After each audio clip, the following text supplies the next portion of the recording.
it's not going to explode out. Like I have a slow motion video of that exactly when it rolled in. Actually, the Boeing it kind of flicked out, didn't it? When the Boeing in is actually indicative of an implosion. Of them taking the building down. To understand why the bowing of the outer columns of the Twin Towers is important, you need to understand the structure of the building. Traditionally, skyscrapers use evenly spaced core columns. In the Twin Towers, the columns of the building, normally found evenly spaced out, were moved out to become the outer wall of the building. This left large open spaces for offices. The outer wall was then connected to the inner core by a series of floor trusses, which were then covered in 10 centimeters of concrete. The columns in the core were not encased with concrete, normal fireproofing. Instead, like the outer columns and the trusses, they were sprayed with fireproof foam. However, when the plane crashed into the building, most of this fireproofing was blown away. And no one ever said that steel melted in the buildings.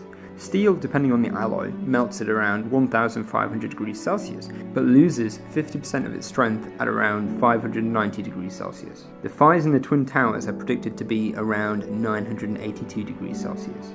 As a result, the trusses heated up and lost their strength and began to expand and to sag. Some would have even collapsed, putting more weight on the floors below.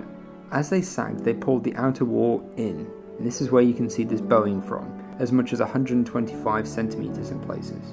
The bowing continued until the outer wall columns finally reached their breaking point and snapped, and then the building collapsed.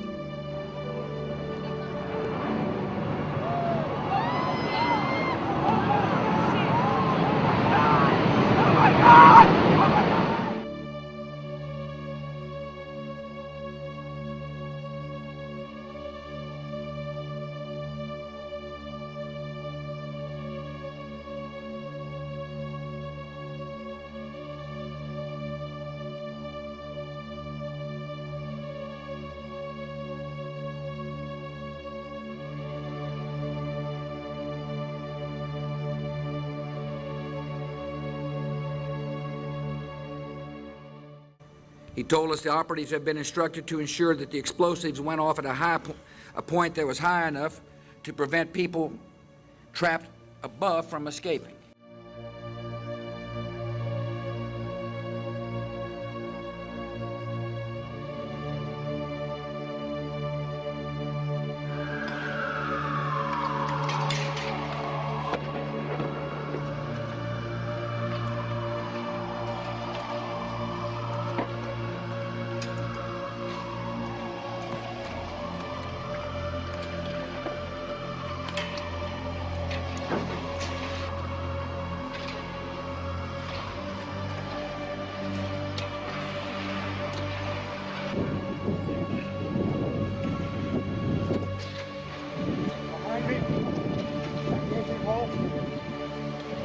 That's where one of the Twin Towers stood.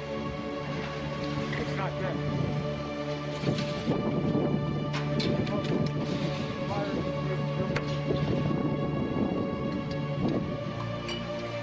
It's a surreal environment.